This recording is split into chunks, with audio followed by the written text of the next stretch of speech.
காட்சிகள் டிஎஸ்எல்ஆர் வச்சு எடுத்தாங்க, சினிமாவுக்கு பயன்படுத்துற அந்த ஷூட்டிங் வச்சு எடுத்தாங்க, இப்படி எல்லாம் புகைப்படம் வருதுல, இத்தனை நாளா இது ஏன் வரல? இதுல நாம என்ன சந்தேகப்படுறோம் அப்படின்னா, இப்ப இந்த புகைப்படங்கள் வந்திருக்கு அப்படின்னா இதை சிபிஐ வெளியிட்டிருக்கணும். சிபிஐ டாக்குமெண்ட் வெளில வருமா? செத்தாலும் வராது. நான் சொல்றேன், சிபிஐ கிட்ட ஒரு டாக்குமெண்ட் கிடைச்சதுன்னா முடிஞ்ச வரைக்கும் சம்பந்தப்பட்ட வழக்குல குற்றவாளிகளுக்கு கன்விக்ஷன் வாங்கி கொடுக்கறதுக்கு தான் அந்த டாக்குமெண்ட் பயன்படுத்துவாங்களே ஒழிய சும்மா வெளியில 4 RS பாரதி ஊடகங்கள், அதுவும் கரெக்டா திமுக ஊடகங்களுக்காக கொடுத்து பேசு அப்படின்லாம் சொல்ல மாட்டாங்க. கரெக்டா நீங்க இதை புரிஞ்சுக்கணும். இது எப்படி லீக் ஆச்சு அப்படின்னா, இது சிபிஐ வெளியிட்டதாக இருக்க சாத்தியம் இல்லை. இது திமுகவோட கேமரா கரூர் கூட்டத்திற்குள் புகுந்திருக்கு, அங்கிருந்து அந்த கேமராவில் இருந்து எடுக்கப்பட்டது. இது செந்தில் பாலாஜியோட ப்ரீ பிளான்டு அப்படின்னு நான் சொல்றேன்.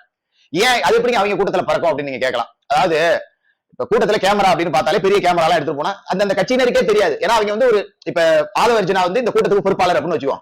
ஆதவர்ஜனா ஒரு குறிப்பிட்ட டீம் கிட்ட கேமரா கொடுத்து இந்த ஒர்க் எல்லாம் நீங்க பாருங்க பாரு, எவன் கேமரா தூக்கிட்டு வந்தாலும் அந்த நிறுவனத்தோட ஆட்கள் தான் நினைச்சுப்பாங்க. ஒரு அதே மாதிரி ஒரு ஐடி கார்டை போட்டுக்கிட்டு உள்ள வர முடியாதா என்ன? ரெண்டாவது ஹெலிகேம் எங்க வேணாலும் உட்காந்துக்கிட்டு நீங்க பாட்டு உள்ள விட்டு ஆட்டிட்டு இருக்கலாம். கூட்டத்திற்குள் அது மாதிரி திமுக ஆட்களே கேமராக்களோட புகுந்து திமுக ட்ரோன் கேமராக்களே பறந்து அதுல இந்த மாதிரியான காட்சிகளை மட்டும் கத்தரிச்சு எடுத்து இப்ப விஜய்க்கு எதிராக திட்டமிட்டு வன்முறை பரப்புறதற்கான சாத்தியம் இருக்கா இல்லையா? இதை மக்களாகிய நீங்க தான் முடியும். ரெண்டாவது முக்கியமான விஷயம், இத்தனை நாள் இல்லாம இப்ப இது ஏன் பரப்பப்படுது அப்படின்னா, செந்தில் பாலாஜி சிக்கிட்டார். இதை மறைக்கணும்.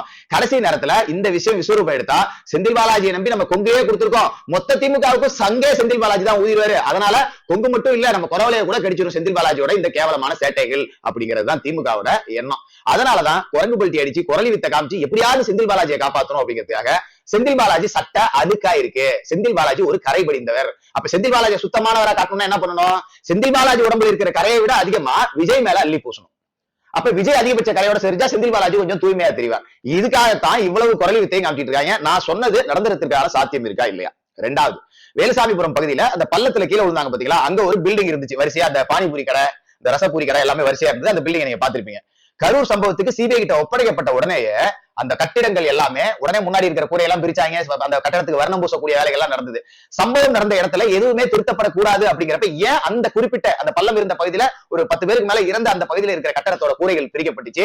ஏன் அந்த கட்டடம் வர்ணம்லாம் பூசப்பட்டு புதுப்பிக்கப்பட்டுச்சு? அங்கு தடயங்கள் அளிக்கப்பட்டதா? அதற்கு திமுகவினர் உதவினார்களா?